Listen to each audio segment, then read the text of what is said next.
food, drugs, or ideas, what you consume influences who you become. On the Mind and Matter podcast, we learn together from the best scientists and thinkers alive today about how your mind-body reacts to what you feed it. Before starting Mind and Matter, I spent 10 years in academia doing scientific research. I got a PhD in neuroscience where I focused on neuroendocrinology and the neurobiology of behavior, and before that, I specialized in molecular, developmental, and evolutionary genetics. I use my scientific background to help parse and translate the information that guests share on the podcast. In addition to the podcast, I write long-form written content inspired by the show where I integrate what I've learned across episodes. I also have a free weekly newsletter where I provide you with upcoming guests, share links, and provide commentary on scientific studies and research that I'm reading, and more. Visit mindandmatter.substack.com to find all of my content. You are about to listen to the full episode, but there will be 1 to 2 short ads immediately following this before the conversation. If you would like to hear ad-free episodes and get early access before they release more widely, become a paid subscriber at the Mind and Matter Substack at mindandmatter.substack.com. Becoming a paid subscriber is a way to directly support my efforts, allowing me to make more episodes and higher quality episodes, and also helping to free up my time so that I can spend more of it on doing research and synthesizing results from the podcast and from the literature so that I can do more things like writing on the Substack, putting more content into the newsletter, and getting these things out more frequently. So if you want to support the show and get ad-free episodes, go to mindandmatter.substack.com. Hey everyone, a great way to support my efforts is to visit my support page at mindandmatter.substack.com. A link to that page is in the episode description, or you can search for it on the Substack page itself. The support page has an up-to-date list of my affiliate partners. These are companies I work with, and if you buy those products through those links or using the discount codes provided, those will get you a great deal on a variety of products related to optimizing physical, metabolic, or mental health and vitality. These are all products I use myself, and some of them are directly related to podcast episodes or formulated by Mind and Matter guests. For example, there's a great product called Keto Citra, formulated by a kidney biologist who is on episode number 186. It contains the ketone body BHB together with several minerals in a precise ratio formulated with kidney health in mind. There are also links to products like physical technology devices to track your metabolic health, digital applications to help you find and learn about food and consumer products, and more. One product I use every day is the AquaTrue water filter. I recommend this to everyone because it gets everything out of your drinking water: heavy metals, microbes, endocrine disruptors, microplastics, you name it. Other charcoal or gravity-based filters that a lot of people use don't get everything out, they just get some of the stuff out. So I really like the AquaTrue product. You can look for a link to my affiliate partners on my support page or directly in the episode description to this episode, or you can go to mindandmatter.substack.com to find it there.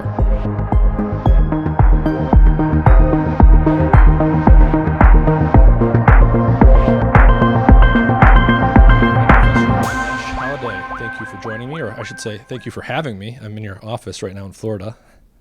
Please welcome. I'm glad to have you here in Florida. You've been on the podcast before with your colleague, Tim Yateman. We talked about seed oils and colon cancer mostly, and a lot of the lipid biology involved in that. For those who don't know you already, can you just describe briefly who you are and where we're at and what you study in the lab here? I'm Ganesh Halade.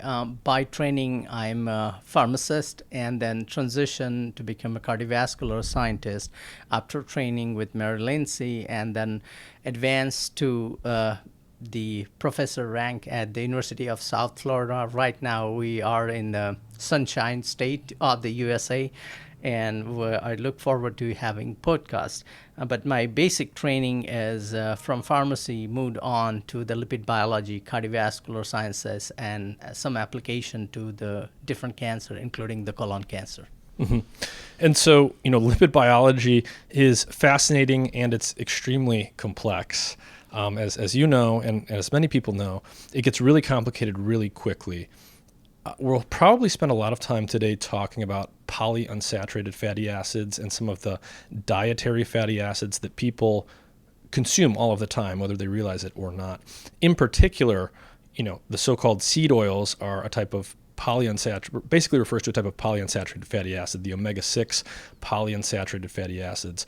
I want to give people a lay of the land here for how complex the sort of landscape of polyunsaturated fatty acids is. So when we eat fat, and it has polyunsaturated fatty acids in it, or PUFAs, omega-6 PUFAs, like seed oils.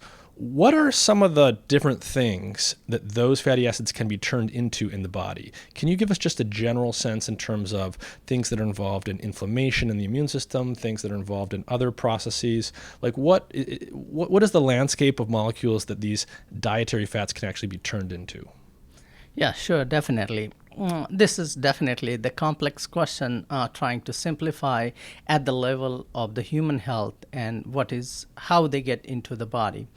So at fundamental level, the fats are classified into a variety of segments, like saturated fat, where there is no presence of double bond, whereas the polyunsaturated fatty acids means multiple double bonds, whereas the monounsaturated fatty acids, there is only one double bond.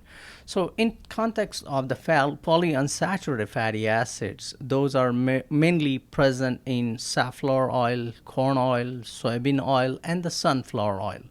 And these oils, once we started producing industrialized and mass production, and then they entered in our food chain, from breads, pasta, pastry, to all the forms of now we call is processed food, or if they are really ultra processed, very refined, very low content of the fibers. So that's how these polyunsaturated fatty acids become the integral part of the overall food chain and change our segment of inflammation. If we directly connect the inflammation and the polyunsaturated fatty acid, fundamentally everything we were knowing from the epidemiological studies, human study, just a correlation, not necessarily is the causation. And from there we learn, but in a sort of murky way or confusion way, that okay, to some extent they are triggering the inflammation, because the period required for the nutritional study really long-term follow-up. But if we do the animal studies, we have a more clarity how they are directly triggering the inflammation, which is specifically, I would emphasize on the chronic inflammation, because inflammation is, again, two different types. The acute inflammation is necessary for your defense system, whereas the chronic inflammation is driving variety of diseases. And that's the main theme. We are trying to provide the fundamental basis at the molecular and cellular level, how they are driving the chronic inflammation. So chronic inflammation is like persistent or prolonged inflammation, but acute inflammation is actually beneficial. So when we say inflammation, it's not one thing, it's many different mechanisms that can be at play, and it's spatiotemporally regulated. So we sort of want inflammation to happen when and where it's needed. Like if I bump my knee, or I get an injury, or I get an infection, you want the inflammation to come to take care of the problem and then to go away. And chronic inflammation basically refers to when it leaks out. It's getting into parts of the body it shouldn't be, or it's extending in time beyond what we actually need it to be doing in our bodies. And that's sort of the problem. A problem of modern human health is chronic inflammation. That's correct. So you exactly kind of alluded correctly, the acute inflammation. So just like, as we are sitting here, and if there is either fire or, some crime, then either firefighters or the police will come and they will solve the problem and they'll leave the place. Same thing, our immune system is designed or evolved, inbuilt in like from day one to take care of till last day on the planet, that whenever there is injury to the organ or infection or metabolic stress, the immune cells will arrive at the site of injury or infection, and they convert these polyunsaturated fatty acids, what we talk about, and then makes a variety of molecules at the molecular level. And those molecules define what time the immune cells are arriving at the site of injury or infection. At the same time, they are indicating or giving the signal, hey, you have did your job, you control the infection, you control the injury, or you control the fire, or you kind of control the crime. Now you get out from here. So the get in and the get out signal is dependent. When this get in and the get out signal is balanced, it means the inflammation and the safe clearance of inflammation is balanced. At the molecular level, we call as a resolution of inflammation. When the immune cells arrived, convert these polyunsaturated fatty acid into variety of molecules, including the like lipoxins, or if that polyunsaturated fatty acid is omega-3, then it makes the resolvins, protectins, and myrisins. Those are the trihydroxy molecules, and those helps to control infection and injury in variety of organs, depending on the magnitude of injury and how the immune fitness of that individual. That's the biggest difference between the acute inflammation and the chronic inflammation. On the chronic inflammation side, when our polyunsaturated fatty acids contained is relatively high and resolution molecules are not formed, in that case, definitely the things don't go as indicated at the homeostasis level, but it's delayed the healing or the continuation of infection, and that's how the chronic inflammation driving the variety of disease or the dysfunction of the organ. So it sounds like at a high level, the basic way this works is the first thing to understand maybe is inflammation has to be actively turned on and actively turned off. You said there's get in signals and get out signals, and there's signals on both sides. So it's not necessarily like, you have an injury or an infection and inflammation starts automatically. It's a sort of regulated process with certain signals have to be shouting, hey, over here, we need some inflammation, we need some help. But also, it doesn't necessarily just automatically peter out and run out of steam. There's actually active signals that actively turn it off as well. So it sounds like there needs to be like a good balance of the get in and get out signals or the turn on and turn off signals. And if and when they're out of balance, you can have, say, a failure to turn off or to resolve inflammation. Oh, that's correct. Yes. So when the turn on process is the initiation of inflammation. So it has to begin, and the body has, from neurocircuitry level to the chemical level, everything is balanced, and that's how they are inviting the immune cells. The second is the immune cells is also extremely smart and complex. They have a unique type of enzymatic machinery. That's we call as the metabolism of the human being, and that enzymatic machinery selectively use particular type of fatty acids, and in this case here the polyunsaturated play a very critical component. There are a variety of enzymes. I will name three for the simplified version: that cyclooxygenase, group of cyclooxygenase, group of lipoxygenase, and cytochrome P450. These all three group of enzymes use the polyunsaturated fatty acids converted into variety of small molecules. For a context, I'll just give an example of just omega-3, which is commonly known as the EPA and the DHA. That's like fish oil. That's just the fish oil. The omega-3 fatty acids, very well known for the variety of health benefits. In response to injury, when there is intense inflammation, that's the point. If these enzymes are activated at the right time and right amount, then omega-3 is converted into a variety of small molecules. Those molecules giving the signal to, based on what type of receptor they are hitting, that relates to the homeostasis, getting back to the normal. And if there is any dysregulation, that leads to chronic.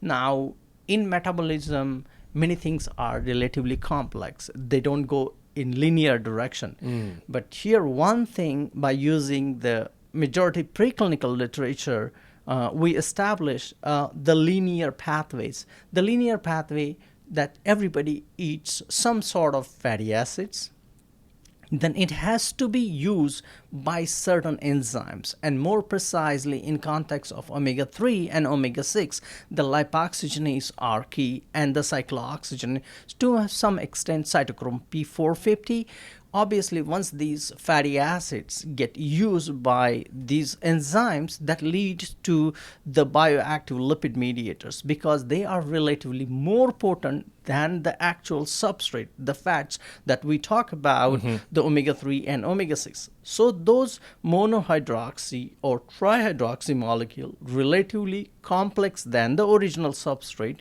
they are biosynthesized inside the body. Those actually give the signals to your immune cells. Hey, how long you will be staying at the site of injury and what time it'll leave. That the magnitude or that duration decides that the healing process and how we get back to the normal, or dysregulation or the chronic inflammation. Given the high incidence of the chronic diseases, we do see that the pattern, because of high omega-6, there is a dysregulation. And our animal preclinical studies clearly indicate that, okay, if you increase the content of omega-6, there is definitely the chronic inflammation or non-healing process is going onwards, especially in case of heart failure. Yeah. So basically, there are immune cells that have enzymes that can process the polyunsaturated fatty acids that we take in through the diet, turn them into bioactive lipids that either trigger inflammation and turn it on and say, come over here and do the inflammation stuff, immune system. And then on the flip side, they can also, with the omega-3s, turn it off and say, okay, the job is done. When those signals are out of balance, and there's too much omega-6 relative to omega-3, which is the situation of the modern human diet, right? We eat a lot of omega-6s because those are plentiful in the food supply, because we've got seed oils and processed foods and all of that. And they are out of proportion relative to the omega-3s. So basically, if you have an immune cell, it's going to have some enzymes that can process the omega-6 polyunsaturated fatty acids and the omega-3s, the get in and the get out signals that will come for those. And if you have, say, a situation where you've got, say, 10 to 1, 20 to 1, 30 to 1 omega-6 to omega-3, then you're going to have a lot more of those turn on inflammation signals that form relative to the turn off inflammation signals. And that's essentially going to bias the immune system to be overactive or to overextend when and where it's active. Is that more or less how to think about it? Yes, that's actually, you said it correctly in a very precise way. For that, we'll just try to emphasize when we talk about the immune system, let's go back slightly to visit the textbook of immunology and see when we talk about the immune system or defense system, we are talking about very small percentage of immune system. Especially when we visit the doctor's office, we get our whole blood count, and that time doctor evaluate our leukocytes, and that is by volume is only 1%. That 1% is the essential for our defense system. That's the key for reaching out to the site of injury. That's a get-in signal, participate in the get-in signal. At the same time, based on the surrounding environment or utilization of polyunsaturated fatty acids, the get-out signal is coordinated. Now, if we talk about how this is a dysregulated and the ratio, now the ratio based on the variety of preclinical studies, when the ratio is 1:1, omega-3 to omega-6, or 1:4, then we have a more better outcome. As the ratio is getting disproportionate, then we have a more deleterious outcome, or we see the signs of a chronic inflammation. And when we see the food chain, and our food chain is majority is going towards the high omega-6 content. Yeah. These are the kind of key drivers of chronic inflammation. At the same time, other two major components we should not be ignored, along with the omega-6 and omega-3, because the metabolism of these is also depend on our lifestyle. Like the fundamental components that every day we do is our majority discussion starts with the diet and end on the diet. Or here we are again micro segregating that, okay, just the fatty acids. But this fatty acid metabolism or formation of those mediator at the site of injury is depend on how much sleep we are taking or how much active we are, because these two are fundamental components of the fatty acid conversion to variety of bioactive molecules. So when we talk about the ratio at the same time, how their metabolism is impacting, even the person is taking a perfect ratio of omega-3 and omega-6, but not necessarily is going to heal in the right direction, because other two components are imbalanced, which are necessary for the immune system activation. So this is one of the components, but it's not the only one component, but it's a very critical component. And one point, historical reference I want to cite, and it's a very complex to study these fat exclusively in humans, because we can't ask individual to go fat free, because just to develop because in the nature the fats are embedded in a very complex way. So the husband and wife, George Burr and his wife Mildred, they designed the experiment in the rats, and they put the rats absolutely no diet back in 2029, and what they see is no fat, zero fat Yeah, diet. yeah. And when these rats, they were not surviving longer. They will have a scaly skin, they have inflammation and early mortality. And as soon they added 2-3 drops of fat, and they have a better survival. Just a little bit of fat was just way a better little than bit zero. fat. Yeah. Just a little bit fat. And that's where the term coined the essential fatty acids. So that means the fat is extremely required for our immune functioning. And out of the context also, I'll say that this polyunsaturated fatty acid, even though we say it bad, but it's extremely critical for our body and immune functioning. And in context of the pregnancy and delivery, suppose that the prostaglandin E2, which is very critical for survival ripening or the rupture of the to baby come out, so that indication when the PGE2 just after the completion of the pregnancy period, that PGE2 gets high and there is a normal delivery. And in fact, there is a drug, which is prostaglandin, that's administered for the widening of the cervix. So that's how the complex, the polyunsaturated, means body precisely know which molecule to synthesize at what location, what time, and that decides the overall healing. But at the same time, when the process is not balanced, that leads to the chronic inflammation or non-healing or recurrent infection. Yeah.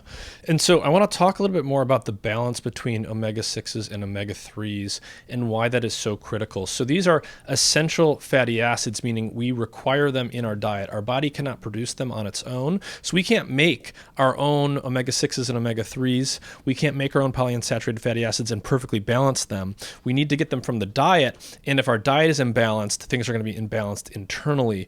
So why is that exactly? Is it because they're essential fatty acids? Is it that in nature, so before we develop technology and industry, if we go out into the natural world and we look at traditional societies or we look at other species, are these things more or less naturally balanced out in natural habitats, the 6s and the 3s, and it required sort of technology and industrial processing to extract these things from seeds and get them out of balance? Is that why they're so out of balance? Is the body sort of expecting them to be close to this 1-to-1 ratio because in nature that's what they tend to be naturally? Yes, and that's, you alluded to the sort of lifestyle health versus lifestyle medicine. So now these seed oils are, as we advance with the technology, we know how to mass produce or the commercialize, and then we produce in that also leads to industrial advancement and the product stabilization. So developing the preservatives and sweeteners, formulation of product, increasing the shelf life. That is the whole development of the processed food or ultra processed food. Now we are debating which is a processed food, ultra processed food. Maybe we'll see soon the super ultra processed food. So there is a categorization. But the nature is putting certain amounts of fatty acids with the reason that humans can health. So now from that industrialized produced foods, now we are seeing the signs of chronic disease. One thing we see, they are more palatable, more decorative. Obviously, our senses get hijacked and we are eating more. In contrast, if we go back to the question, okay, how we evolved to eat what the nature is giving to us. Most likely the plant foods or plant-based or the animal-based diet.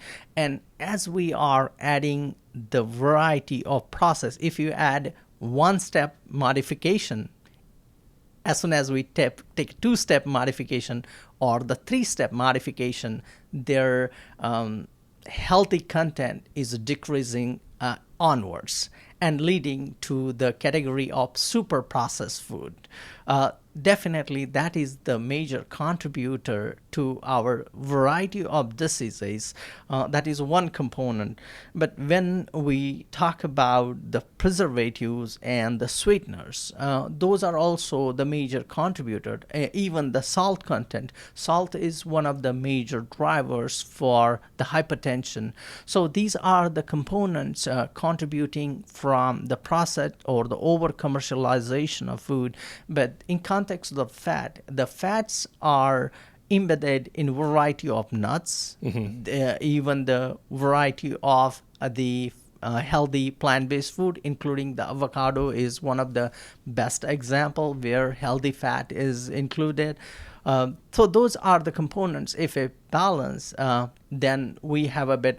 Therefore, we have now the major initiative. Hey, go back to the home cooked or the whole food or the natural food versus the mass-produced, the industrialized, or the over-commercialized food. Even we are ignoring the component like inclusion of the dyes, and some of the dyes are involved in the cancer progression. So those are the variety of components are making more complex for how this industrialized, mass-produced food ingredients contributing to the chronic inflammation and immune dysregulation. Yeah.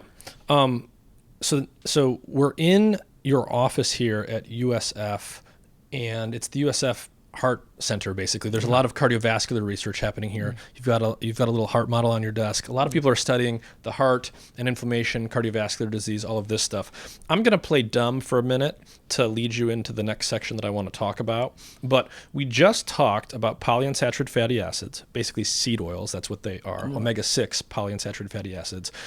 They have to be in balance with the omega-3s, otherwise you get chronic inflammation. That's more or less what we've said. If you eat too many omega-6s compared to omega-3s, all of this lipid inflammation regulation is out of balance and you're going to get chronic inflammation. That's the situation of modern society today. Way more omega-6 intake than omega-3 intake, largely from seed oils and processed foods. And you're saying that having a lot of omega-6s compared to omega-3s leads to inflammation. Inflammation is bad. If it's chronic inflammation, I would guess that chronic inflammation is bad for heart health. But whenever I go to the grocery store, I see the heart healthy symbol from the American Heart Association, and it's on things because they contain so-called heart healthy omega-6 polyunsaturated fatty acids. So what's going on here, and what's the relationship between these fatty acids and heart health? Yes, definitely. I am trying to give input, and before that, I will say the one quote, and it's the right dose defines whether it's medicine or poison. So the same thing, the polyunsaturated fatty acids, and we kind of mention the historical content that if we don't have polyunsaturated fatty acids, then we will have early signs of inflammation or scaly skin and early mortality. That was the rat experiments you alluded to earlier. They took zero fat, zero PUFAs, and basically you die early. The animals look very bad. So from that context, but they need just a little bit. Just a little bit. Yeah. Yes. Now the same thing, and it can be applied to even water also. Yeah, if yeah. you drink too much water or less. But here back to the fatty acids. So from that point of view, the American Heart Institute is right, Heart Association is right, that, okay, you need polyunsaturated fatty acids necessary for the healthy heart. Now, the question is, if they are over embedded or over introduced in all types of processed food,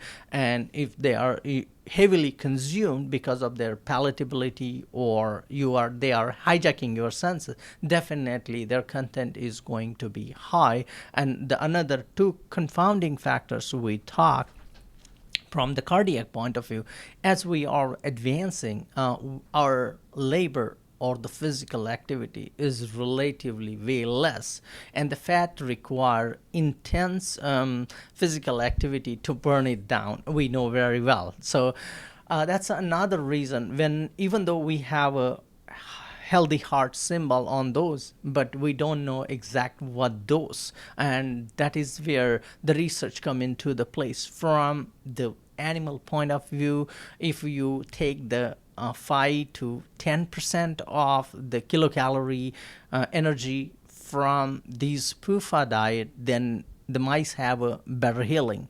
As soon as you simplified double it, like 18 to 22 kilocalorie from the Omega-6, which is a PUFA, then they have a non-healing signals, like the molecules coming from Omega-6, which is prostaglandins, leukotrienes, and the thromboxans.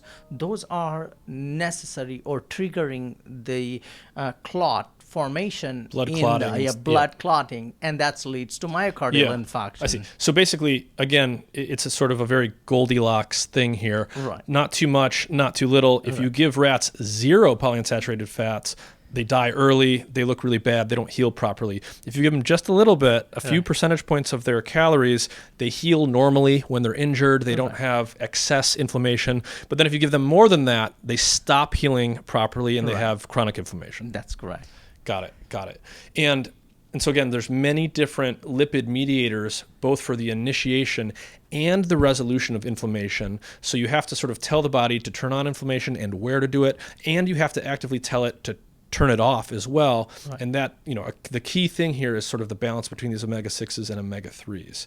And when that's out of balance, when you don't have any, that's bad. And when they're out of balance and you have too many, that's also bad. Right. Yeah. And this is complex in multiple ways. So now here we are talking, our eyes are functioning at the same time, breathing is going on. Same time, inflammation and resolution of inflammation, they are overlapping. Like when the immune cells are inviting the more army at the site of injury and they're making the molecules, at the same time they are making the molecules for the get out signal. So they are not waiting, hey, you suffer, and then after 2 hours or 5 days I will make the resolution molecules or those safe clearance of inflammation molecules. So the immune system has a very orchestrated way to make those molecules a right way. As soon as the injury starts, they're kicking the molecules to invite the immune cells, but at the same time, they make the molecules. And as on today, from the omega-3 like DHA, EPA, and DPA,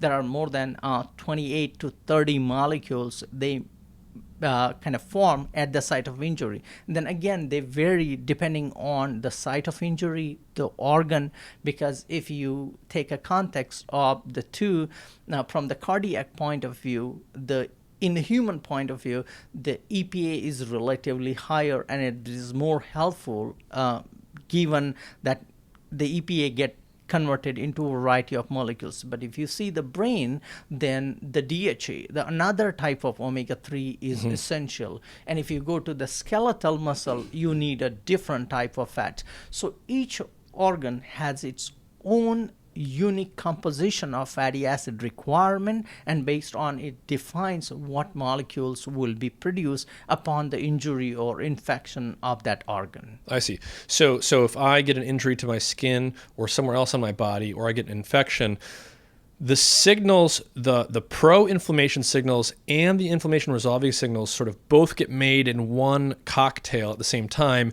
and it defines probably the spatial and temporal extent of the inflammation. And when things are working properly, that everything's in balance, the inflammation will be appropriate to the magnitude of the injury or the infection. But when things are out of balance, the signal will be a little bit too loud, or a little bit too loud on the pro-inflammation side. That's correct. And here is the I'm adding or throwing one more variable. Now, for example, and we get the inflammation, acute inflammation, from a variety of ways: small cut, the ant bites, or even just by running the marathon, or or heavy physical intensive exercise. And that time, imagine if you are already taking some core medications or painkiller, that dysregulate your whole system of initiation of inflammation and resolution of, because those painkillers act on those same enzymatic machinery like cyclooxygenase, lipoxygenase, and cytochrome P450, and sometimes favors one over the other or suppress many, and that dysregulate. And that's why these non-steroidal anti-inflammatory painkillers all are restricted for use in cardiac patients. That is actually FDA guidance on that. So except the aspirin, because the aspirin favors the biosynthesis of these molecules and helps for the safe clearance of inflammation. That's why initially the baby dose of aspirin was recommended, and then provided we have, again, the dietary component is well calibrated for the better health. So that's the whole this process, as you mentioned, the cocktail, that is the best way to put it. And that cocktail, we don't know in real alcohol cocktail interact with it, that we don't know. But as on today, we know that the inflammation resolution is very critical process for healing. What can you start to tell us about how the modern Western diet, which has a high omega-6 to omega-3 ratio, how does that interact with our heart health, or how does that affect heart health generally? Are you studying that type of thing in the lab at all? Yes, we are actively pursuing that efforts. Omega-6, we studied last more than 10 or 15 years. We are studying actively on the omega-6. The first experiment we did with the lupus, those mice were lupus prone, and they developed the spontaneous lupus within 6 months onwards. And so lupus, remind us what lupus is. This is an inflammatory autoimmune condition? Yeah, it is inflammatory autoimmune disease where your multiple organs go on dysfunction because of development of the autoantibodies. And in that, if we give the omega-6, large amount of, basically we disproportionate the omega-6 and omega-3, then those mice which are on high omega-6, they develop the lupus earlier and die earlier. In contrast, if we put only on the DHA-enriched diet, then they survive better, suggesting that even if you have the autoimmune conditions, but if you calibrate your omega-3 and omega-6, definitely you will have a positive health outcome. Now, as you were mentioning, the omega-3 and omega-6, before going into the animal studies, I just want to give the sort of healthy lifestyle component, quoting the New England Journal of Medicine paper, that adherence to the healthy lifestyle, those patients, even genetically prone to cardiovascular disease, but if they follow the healthy lifestyle, they have a delayed progression of the cardiovascular disease, suggesting that the lifestyle has the biggest impact on whether it's genetically modified disease or congenital disease, or you have a lifestyle related disease. So that's one of the components. in context of in the animal studies, if we imbalance or put the mice on high omega-6 and subject to the coronary ligation, which is commonly called as a heart attack, then within the 24 hours after the heart attack, the molecules coming from the omega-6, they are relatively way higher at the site of injury, especially where the healing process is going right in the left ventricles. Yes. So basically, if mice have a heart attack, if they're on a high omega-6 diet, basically a high seed oil diet, the heart attack is worse in terms of their prognosis, in terms of the amount of damage and inflammation following the heart attack. That's correct. Yes. Yeah, and definitely also if we see that in the clinical literature in a different context, of course, in the mice, we can take their heart because the tissue we can take and quantitate all those molecules by the high resolution mass spectrometry, which is another complex in its own world. But when we are doing the human studies by using just the plasma, then we see that when we compare the black versus the white populations, and there we see the white population have relatively more better outcome and more amount of omega-3 related molecules compared to the black populations. So when we are doing this human study and quantitate these molecules in the human plasma after the myocardial infarction within 24 hours, and culturally we know these black population, African Americans, they are using more processed food based on the epidemiological data. Obviously, we see the bioactive molecules coming from these fatty acids are more related to the pro-inflammatory side in the black population, suggesting that there is some active translation of our research to the humans. Right. Yeah. And another beauty of these molecules, if you see across the species, from just plant kingdom all the way to the humans or mice, rats, or fish, these molecules are identical. So I see. So there's even in plants. Even in the plants, because when we say omega-3 fish, omega-3 fish is not making actually the omega-3. They take it from the plant kingdom, the algae. Yeah. So they eat the algae, and that's how. So basically, the omega-3 is coming with the blessing of the algae to all the way to us. Well, this is perfect because I wanted to ask you about the degree of evolutionary conservation in this lipid biology and the extent to which we expect the animal research to translate to the human research. It sounds like the core lipid biology here, by which the omega-6s and the omega-3s relate to inflammation, functionally, these things are working in a conserved manner across species. So we generally see things working directionally the same way in other species as we do in humans? Yes, even the plants, only the name of the fatty acids will change and some of the lipoxygenases change. Yeah. Based on my brief reading on the plant kingdom, I think jasmonic acid, when we cut the tree or plants, they biosynthesize or increase the level of those fatty acids. So a similar principle is at play, though. There's pro-inflammation fatty acids, there's resolving fatty acids. They have to be in balance. Right. Yeah. So that's when we talk about the humans and the animals, these molecules signals are relatively same. They will differ depending on the type of organ as well as the magnitude of injury. Their levels will go up and down, but overall the molecules are relatively same. They use same type of fatty acid to some degree, and then these fatty acids also depend on the enzymatic machinery that I mentioned, the cyclooxygenates, lipoxygenates, and cytochrome P450.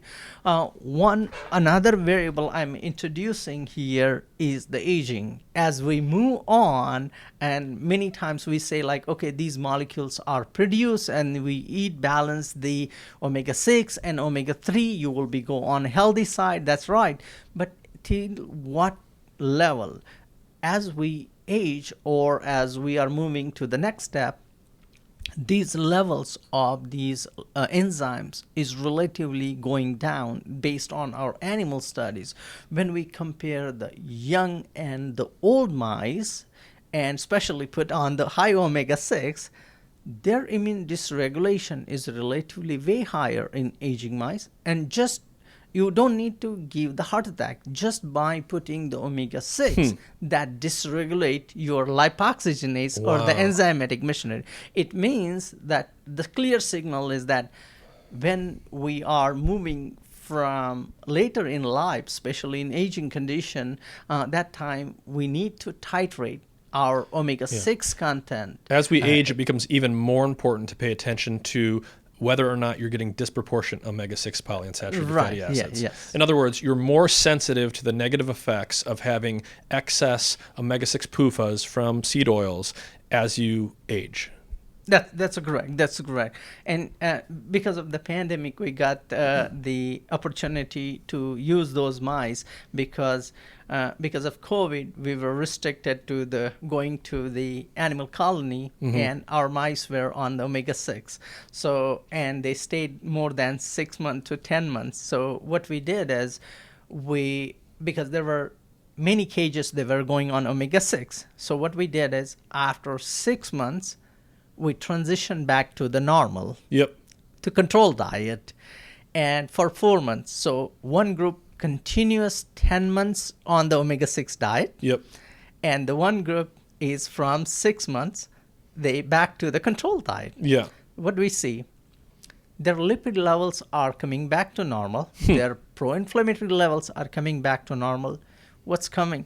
But their immune system remain relatively more inflamed than the mice, which were absolutely on the control diet in the same environment. Wow. It means that your omega-6 titration is very critical for your immune health. Means one thing, if you monitor your omega-6, I think way earlier, I'm sure there are some studies, they are elucidating that even during the pregnancy, it has some epigenetic modification. But even if you monitor in the adult life, they have a better outcome for your lipid management. One, suppose you're not knowing, and at certain point you start knowing that, okay, the omega-6 need to be balanced, or someone is consuming relatively high from the processed food, and then they start balancing, they will have relative less inflammation. It's still much less compared to someone who is continuously going on the same path of the high omega-6. And I think there's another potential lesson here. So if I'm hearing you correctly, you're doing experiments in mice that are lasting 4, 6, 10 months at a time, keeping them on the high omega-6 diet or putting them on, taking them off. And after several months, their lipid profiles start to change, and all of these things start to change. But if you were to sort of calculate that time in humans, these things are not happening overnight. So if you were to say increase your omega-6 intake or decrease your omega-6 intake, which is what most people probably should be doing because it's already high, it's not going to lead to changes overnight. It's probably going to take months or even years for your biology to catch up to that. Is that accurate? Yes, that's 100% right, because the first thing is when you start changing in the dietary process, especially in context of lipid, first thing, lipid takes longer time to get into the body, especially because all our lipids are stored in our cell wall, which is the containing all our ingredient inside the cell. So it takes long time, and once they start building, and they also remain longer time. So both things are the complex in terms of lipid biology. Therefore, it takes longer time to see the signal of a chronic inflammation, small changes in inflammation. And sometimes in the human context, we start complaining when we have actually the organ dysfunction. We don't complain at the point of little bit inflammation. We directly go to and in context of our cardiac health, when we say the cardiac function is changed, the contractility of the cardiac is changed, our heart is changed, and that time people start complaining, or the chest pain when there is a myocardial infarction. But in reality, the many molecular signals are driving that trigger of the myocardial infarction or the heart failure. And in that context of the omega-6 is making the perfect storm for driving the chronic inflammation in the context of the cardiac health. Yeah. Is there any situation that you've observed in the lab or that you're aware of in the literature where having a high omega-6 diet is beneficial? High omega-6 diet is beneficial. I have not come. There are many papers. They are showing it that omega-6 don't have any harm. I will kind of re-emphasize on that point. Rather than beneficial, they are mentioning it don't have any harm. Right. That's an important distinction. Important distinction. But that point is, again, come back to the normal, that these fatty acids are essential, but they are not harming as of now when you don't have any injury or infection, because when you will have injury and infection, these fatty acid will get converted into a variety of those molecules, and those pro-inflammatory molecules will not take you back to the healing process or back to the homeostasis. Right. So it's a failure, right? So you're basically, when the omega-6 omega-3 ratio is skewed, you're going to have a failure to return to homeostasis. You're going to have too much inflammation on signal, not enough inflammation off signal. So if you measure an animal that's in like a really nice condition, they're not being injured, they're not being infected, they're not being insulted in any way, you might measure no harm.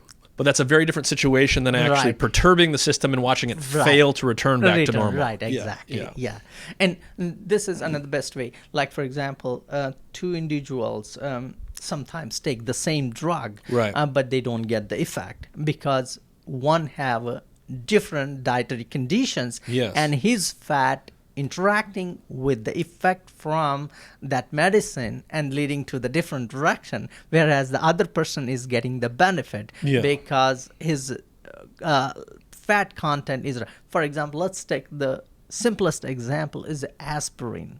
Now, if we want to have a better outcome for the aspirin, then body needs to have the appropriately balance of omega-3 and omega-6 so that body can utilize right amount of the omega-6 and omega-3 to make the next generation molecules. Imagine if the body don't have omega-3 or less amount of omega-3, abundance of omega-6, the body has no choice, but it will process the omega-6. You will have a pro-inflammatory molecules. And the simplest analogy for the listeners I would like to mention is that imagine now we are want to change the car oil, not the electric, but the normal vehicles. When you go to the oil change, car oil change, then what you do is you take out the old oil and put the new oil, and then your car works perfectly. Imagine if you don't take out the old car oil and put the new one, and then, but body don't have that knob to take out your old omega-6 and put the omega-3. What we have to ensure from starting, keep balancing of the omega-6 and omega-3, and then will lead. So whenever there is a trigger of injury or stress or any infection, then body has a capacity to convert those molecules to a variety of the safe clearance molecules that's we now called as specialized pro-resolving mediators, because they are special in the context of the function, give a right direction to our immune health and immune fitness. Yeah. So everything that you've told me about the research you do and what's in the literature on this, balancing the pro-inflammation and the resolving side of inflammation, fits with what I've heard people say anecdotally and what makes sense, at least conceptually, which is that if you have a balanced omega-6, omega-3 ratio, which for most people is going to mean cutting way back on omega-6s from seed oils and processed foods, that's going to take time to play out to actually change the fat profile of the cells in your body. But what I hear from people that have commented on this topic is that when they cut out seed oils and processed foods, eventually they said, they recover from things like injury faster. They recover from working out hard in the gym faster. That makes sense because what you're saying is when you have that skew in favor of a disproportionate amount of omega-6, the pro-inflammation signals are higher than the resolving signals, and you don't heal or resolve the inflammation as quickly. So does that make sense to you that someone would actually heal from injury faster if they're getting a balanced omega-6, omega-3 ratio? Yes, definitely. And that's also we have seen in our COVID situation, some having more severe symptoms. And if they have one risk factor, then they were recovering much more better. If the person has two risk factors, they have more severe complications. And in that context, the COVID is the best example. Even those individuals had the COVID infection, COVID-19, and they also make these similar molecules in their plasma, and they are quantitative by using the same high-resolution mass spectrometry. We see that the biosynthesis of the large quantity of these molecules, the higher the quantity of these molecules, the better recovery or better healing. It means that definitely it has a big impact. And as you mentioned, that yes, definitely this ratio has a high impact in your variety of disease recovery, especially for the chronic diseases. And that's also same thing we noticed that in our colon cancer study, right, that the tumor has the higher molecules coming from omega-6. And one very recent study, even though it's epidemiological studies from Harvard, published in JAMA, those nurses actually taking 30 to 35% calorie from processed food, and they have early signs or early onset of colorectal cancer. So suggesting that, okay, yes, whatever we are putting in the body, it is going to balance. If it's right, if it's not incorrect, then definitely it will take you to the different direction. Yeah, I highly recommend that conversation for those who haven't listened to it. So I believe it's episode 200 I did with you and Tim Yateman, 199 or 200, where we talked about colon cancer, but similar story conceptually. We talked about cancer instead of heart health, but again, there was this imbalance between lipids, it seemed, and in the colon cancer tissue, everything was skewed towards the omega-6 pro-inflammatory lipid side of things. And this seems to be a very general thing in the body, whether we're talking about cancer or heart disease or just tissue, injury-induced tissue inflammation. This balance between the different fatty acids seems to be very critical. Yes, the overall whole fatty acids is very critical. And now here, even though we are micro-focusing on the omega-6 and omega-3, but at the same time, if you start balancing the omega-6 and omega-3 and you start taking the saturated fat, then the saturated fat also push the molecules of the omega-6 fatty acids. So overall, body likes to stay everything in balance in a right dose and right time and right age. So this is another critical component, even though it's slightly out of the context. But if we are over focusing on omega-3 versus omega-6 and we start stick to very rigid regimen and develop the protocol and start failing, and we don't pay attention to the saturated fat, if we take the saturated fat, because the beauty of these omega-3 and omega-6, they are very flexible to break down into the secondary products or like oxidation process. And that's why these are really good indicators of the chronic inflammation in our body and suggesting the imbalance. Therefore, I would say yes, omega-6 and omega-3 is critical for the health. At the same time, the other intake along with the sleep and exercise, I'm a big proponent. And why? Because your metabolic use of this fatty acid will be depend on the enzymatic machinery. If it's just like a car oil engine, if your car engine is great, you can go up in the hill. But if it's 30, 40 years old, and you will have to be thoughtful taking on the hill based on the conditions and all. So this is the same thing applies how our enzymatic machinery of the cyclooxygenase, lipoxygenase, and cytochrome P450 responding to high saturated fat diet or the high omega-6, or balancing the omega-6 and omega-3 and limiting the saturated fat as necessary. So another area of your research that I want to talk about that it looks like you've been working on recently is the interaction between the fat content of the diet, including the high omega-6 diet, and cannabis smoking. So can you start to talk about what you were doing there and why you decided to look at this area? The cannabis is interesting component. I see it's legalized in the variety of more than, I think, 35 states. It's already legalized in the USA for recreation purpose based on its THC content, less THC contents. And so these CBD itself is interesting molecule from recreation point of view, and it has some beneficial application for epilepsy and seizures and other conditions, pain. So we've got, so THC would be the intoxicating component of some marijuana. That's what gets people high. It has the strong psychoactive effect. Right. Cannabidiol or CBD is this non-intoxicating component that's high in hemp, and it's used for epilepsy and it's used for other things. Right. So the question we ask in the lab, and in the humans, we have both types of outcome is there. Some are saying, oh, it's helpful, and some are saying, hey, it increases this risk of cardiovascular disease and cardiovascular complications. That's why we test and in how it's interacting, especially with the omega-6, which is very common in our processed food. And that's why what we did is in our hands, we put the mice 4 months on omega-6 enriched diet. And how do you do that? Are you giving them sunflower oil or something like that?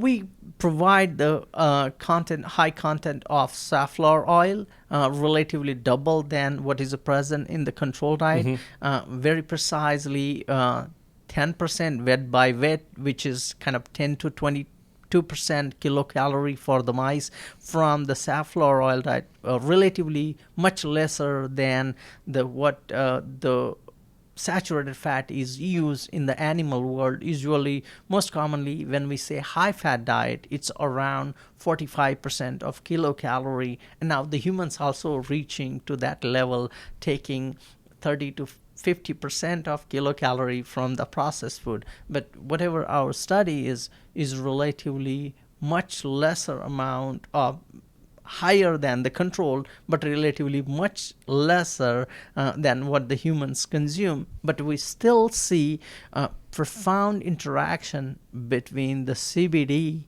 and the omega-6 fatty acids towards the negative direction. Or Okay, so you're putting some animals on this high omega-6 diet using safflower oil. You're giving them access to CBD in marijuana somehow. How do you actually administer this? Is it smoke? Is it vapor? Is it injected?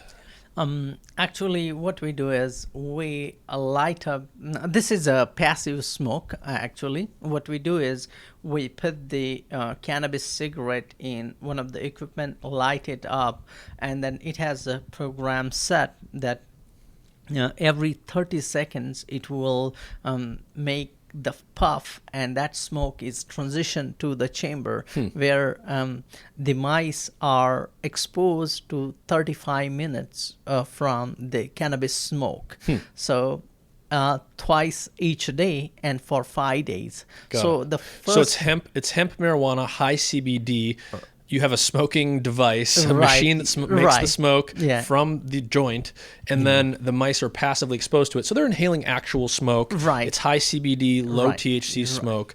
And then some mice are on a normal mouse lab diet, controlled diet, and some mice are on this high omega-6 diet. Right. So after that 4 months omega-6, we keep them on the diet, same diet, but we add another variable. We add every day 35 minutes morning and 35 minutes in the afternoon, late in the afternoon. So 2 times per day for 5 days we smoke them, and then we find out that, okay, where is there the molecules of CBD are present. So first thing we confirm that really where these CBD molecules are then. And this is really high resolution mass spectrometry we use so that we have a precise quantity of each CBD molecules, because CBD itself is not one. There are different chemical entity more than one. They are responsible for their actions.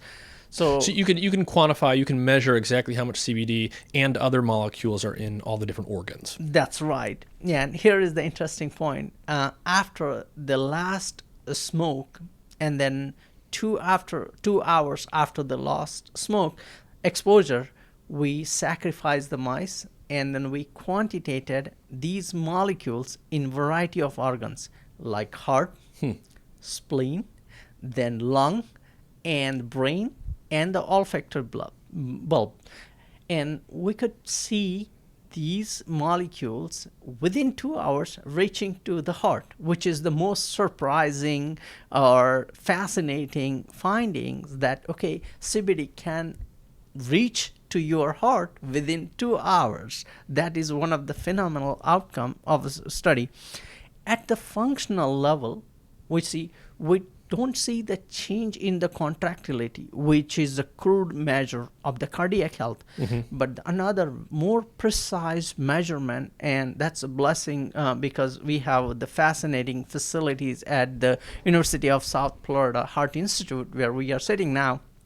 And when we measure the cardiac, actually the strain, that strain is weak in the mice which are on the cannabis smoke as well as omega-6 diet, suggesting that it has a great impact on your cardiac health, especially on the mice cardiac health. Yeah. So there's a measure of how much strain is on the mouse's heart. Right. And it's worse when you combine omega-6s with marijuana, high CBD marijuana smoke. Right. Yeah. Interesting. And so do we know exactly what's going on there? Is it the CBD per se, or is it another component of the smoke that is producing this effect? Yeah, it is definitely not one component. It's a variety of components. It's all in combinations because one thing is, just because of the omega-6, there is a sort of chronic inflammation. We see multiple lipids. And also one thing is very common: as soon as we put the omega-6 within 2 months, we see the depletion of omega-3 fatty acids, and that's again omega-6 and omega-3 imbalance story.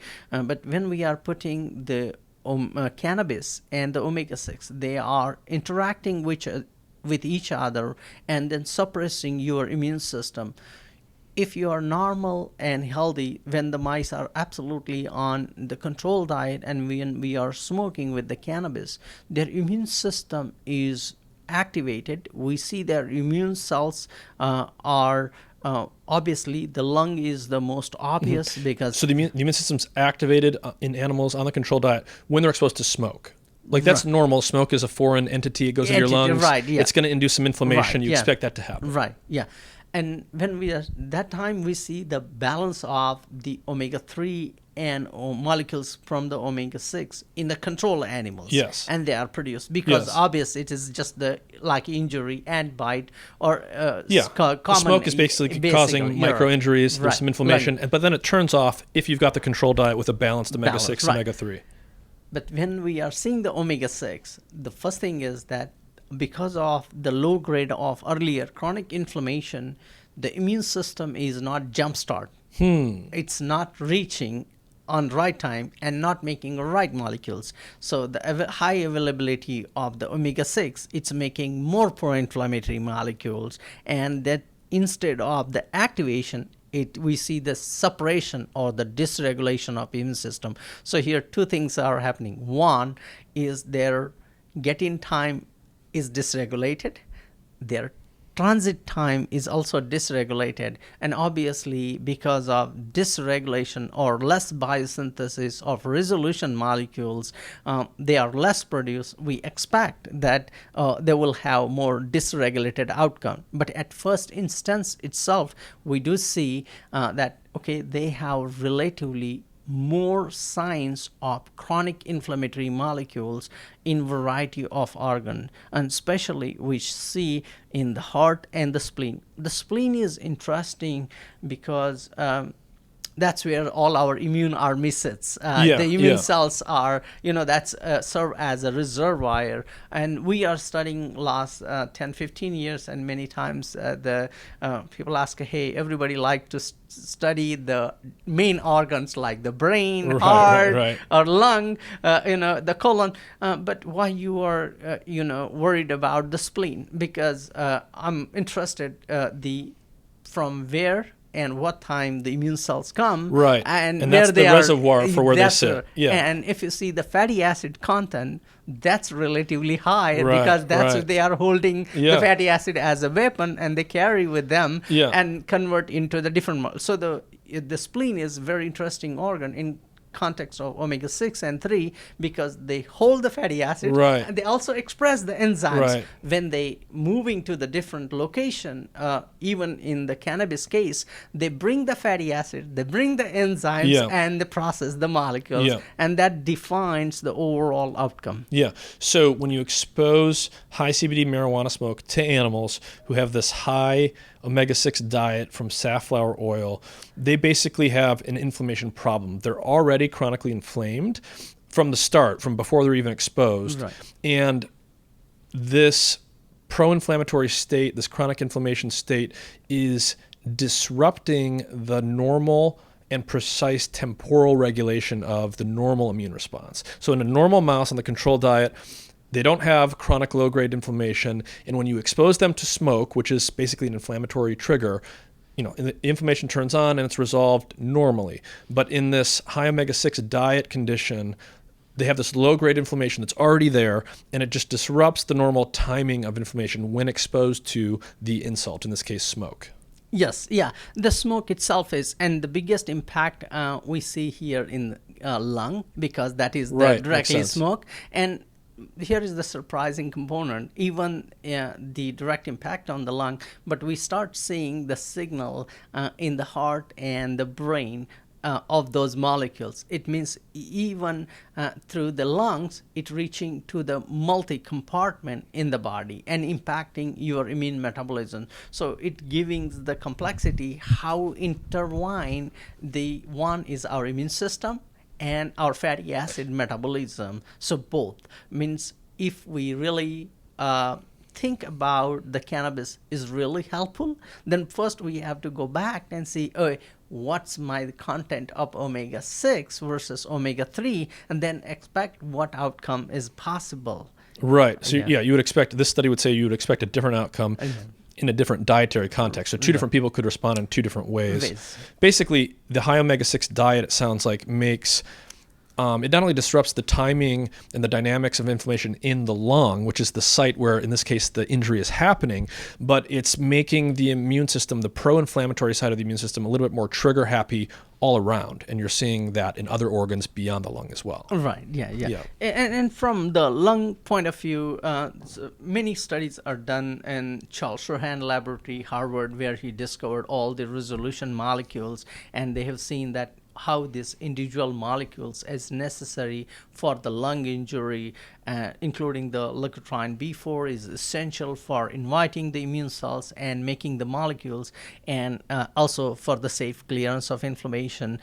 In context of the cannabis, the immune suppression is one of the important things we notice in the lungs as well as the multiple organs. So basically, in short, not only the molecule formation, but we do see the key component, the one lipoxygenase, which is more critical. There are actually 3 lipoxygenases, 5, 12, and 15. One particular lipoxygenase is much more lower in the lungs as well as in the heart, suggesting that, your omega-6 as well as the cannabis smoke has impact on your enzymatic machinery, because everything when we talk about the omega-3 and omega-6, but we relatively less worried about, what's our metabolic health, and it's very different or complex, I would say, because we can easily quantitate the omega-3 and omega-6 index by quantifying this fatty acid,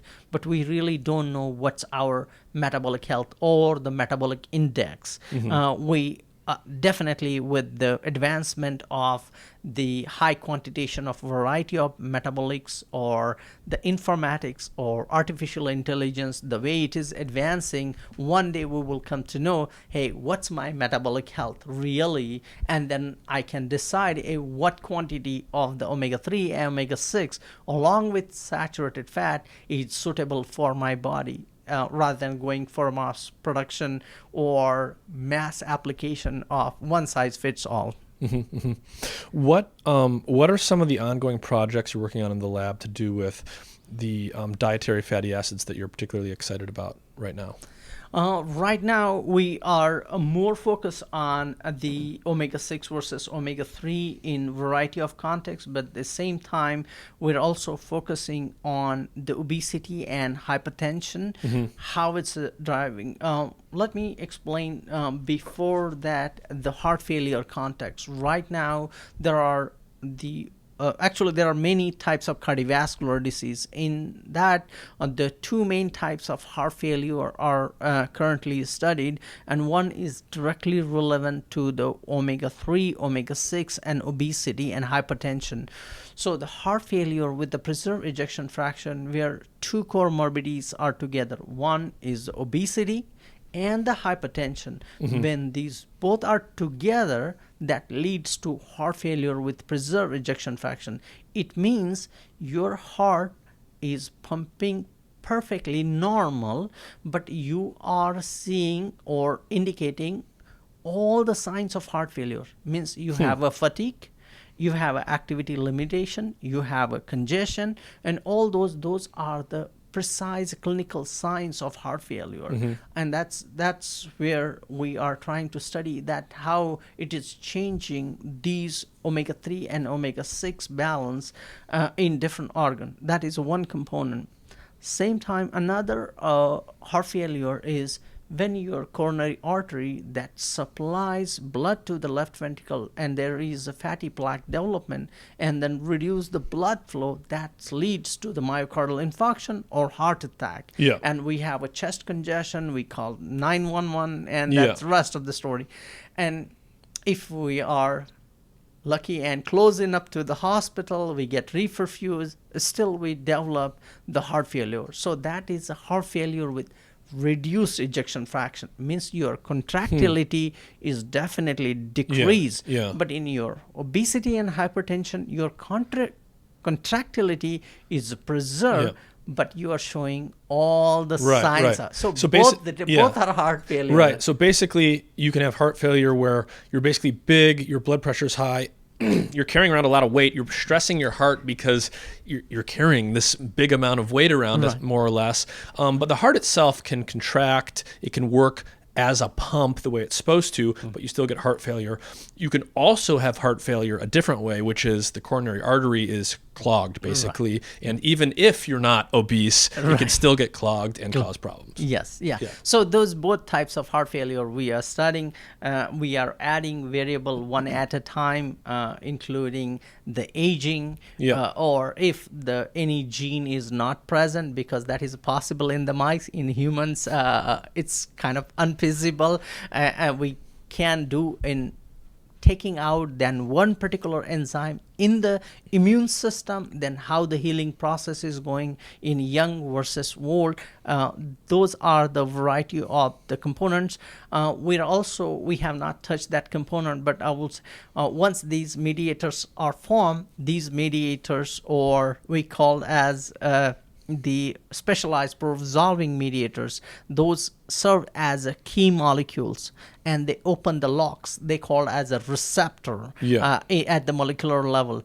And these omega-3 have a very specific receptors. Once these molecules are formed, they open those locks in the body and have our beneficial actions. So these fatty acids get used by enzymes, forms mediators, and activate the receptors. So this is a linear direction, 1, 2, 3, 4. 1, you have to have a right amount of the fat, has to be used by right amount of right time, right enzymatic machinery forms right amount of the bioactive lipids, and they have to activate right type of receptor which is most of the time present on a variety of cells or the immune cells that defines the beneficial actions. So we are trying to study, and one example I want to highlight for our study is the molecules called resolving D1. It's especially from DHA, docosahexaenoic acid, which is part of the fish oil.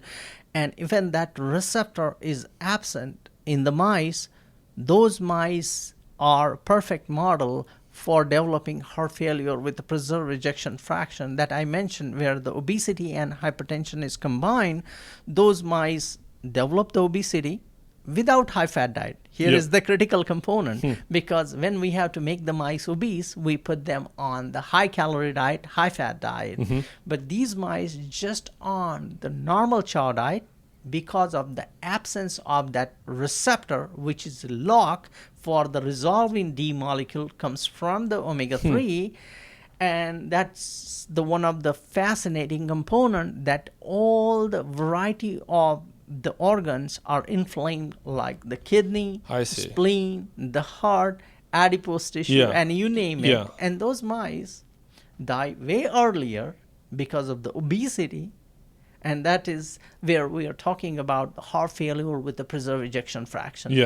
So if the body can't respond to the resolvin signal, the sort of omega-3 inflammation resolving side of the equation, then you get these problems, you get premature death. So and there is a possibility, because we see severely obese patient and they are not responding, not a single medication, and we don't know whether they have some receptor deficiency or mutations, and that leading to the resistance to the medications. And we have the same thing in a variety of disease, including the resistant hypertension and other disease, that there is always some non-responders. Right. One last thing I want to ask you about is, so this gets back into how critical this omega-6, omega-3 balance is. We mentioned earlier that these are essential fatty acids, so we have to get them from diet, and the balance in our bodies is going to reflect the balance of inputs that we're getting from the diet. And so today the modern food environment is heavily skewed towards the omega-6 polyunsaturated fatty acids compared to the omega-3s, and people have way more omega-6s compared to omega-3s in their cells, in their bodies. This biases you towards these pro-inflammatory, chronically inflamed states.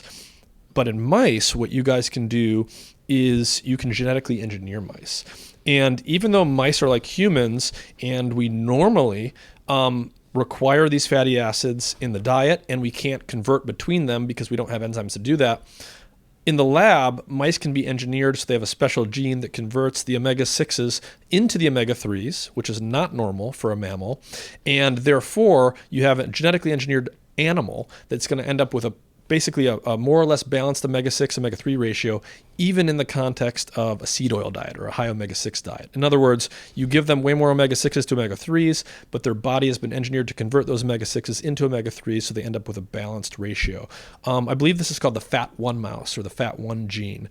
How does this mouse look, and how does all this work? Yeah, that's a very interesting and fascinating question. And actually, the genetic engineering in mice help us to define many things at metabolic level and discovered many medicines. And one of the I like to mention the FAT1 mouse is the blessing. Wish we would have that kind of engineering, or we could do. We're trying at multiple level, like how we can change the, rather than mice, we can try to change the microbes in our gut. They will use the omega-6 and convert into the omega-3 at different level. But these mice are very interesting. Means basically they are taking the junk food or processed food and converting into the nice healthy food. Another way of saying this is basically these engineered mice can turn seed oils into fish oils. Fish oil, that's right, sir. So they omega-6 to these are the C. elegans. They convert the omega-6 into the omega-3, and they have an interesting biology. They have a neuroprotection. They have relatively less metabolic problem. They have a better mitochondrial mitochondrial functions. Their recovering capacity is higher in different disease condition. Obviously, they have a conversion from omega-6 to omega-3. They have a higher quantity of the molecules coming from omega-3. We call them as a specialized pro-resolving mediators in a variety of different, it's not only the one, the cardiac valve, but in a variety of different, whenever these mice get injured, they have a better healing capacity. They heal faster from an injury, they have better cardiac, everything seems to look better. No, right, okay, that's about the fat one. Now, the interesting component about the fat2 mice, that there is a fat2 mice, okay, and this fat2 mice is also very interesting, where they use the monounsaturated fatty acid, like the oleic acid, or the carbohydrates. If we put them on the high carbohydrate or high oleic acid, which is kind of monounsaturated, and then they convert into the omega-6, opposite to the... So instead of taking your excess omega-6s, turning into omega-3s, you're taking other nutrients, like oleic acid, and monounsaturated, and turning it into omega-6. Omega-6. And those mice have the high hepatic fibrosis. They are more prone to the liver cancer, and they have a signs of chronic inflammation and more metabolic disturbance, including the insulin resistance. And those are the complex. So it means these genetic manipulations are helping to define how critical is the omega-3 versus omega-6, especially for the metabolic health. Because the whole enzymatic machinery processing, whether it's glucose, fat, or lipids, those all are depending on the enzymatic machinery giving direct signal to your immune signal or the leukocytes. And these all are depend on what types of fats are going inside. And interestingly, we do see has a big impact on your colon health.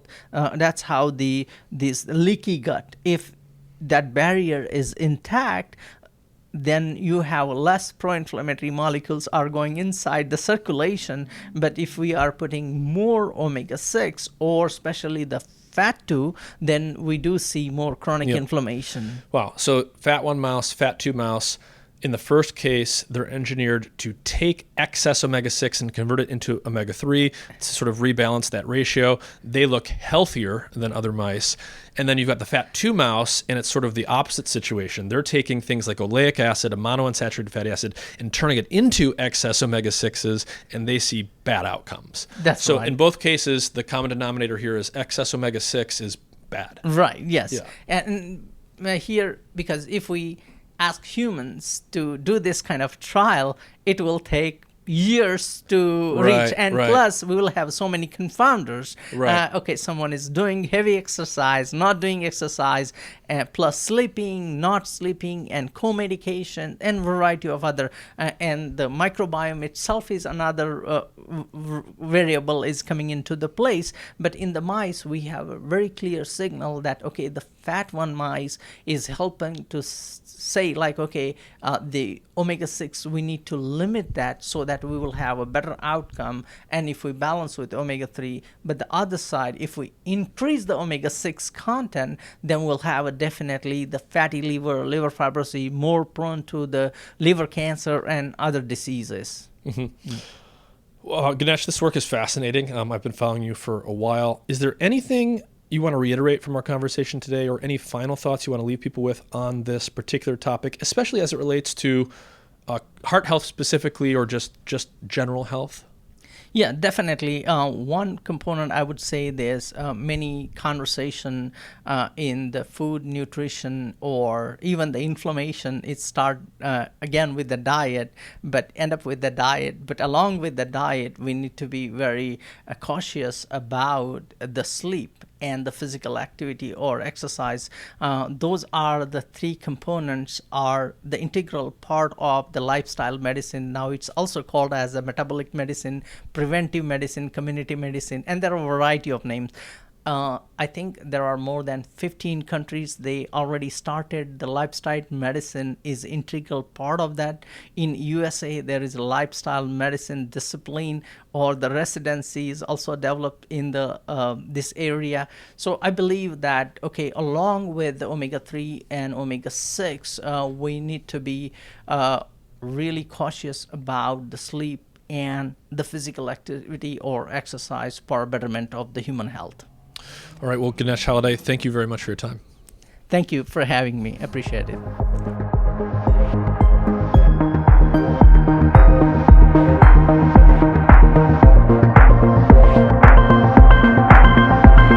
Hey everyone, a great way to support my efforts is to visit my support page at mindandmatter.substack.com. A link to that page is in the episode description, or you can search for it on the Substack page itself. The support page has an up-to-date list of my affiliate partners. These are companies I work with, and if you buy those products through those links or using the discount codes provided, those will get you a great deal on a variety of products related to optimizing physical, metabolic, or mental health and vitality. These are all products I use myself, and some of them are directly related to podcast episodes or formulated by Mind and Matter guests. For example, there's a great product called Keto Citra, formulated by a kidney biologist who is on episode number 186. It contains the ketone body BHB together with several minerals in a precise ratio formulated with kidney health in mind. There are also links to products like physical technology devices to track your metabolic health, digital applications to help you find and learn about food and consumer products, and more. One product I use every day is the AquaTrue water filter. I recommend this to everyone because it gets everything out of your drinking water: heavy metals, microbes, endocrine disruptors, microplastics, you name it. Other charcoal or gravity-based filters that a lot of people use don't get everything out, they just get some of the stuff out. So I really like the AquaTrue product. You can look for a link to my affiliate partners on my support page or directly in the episode description to this episode, or you can go to mindandmatter.substack.com to find it there.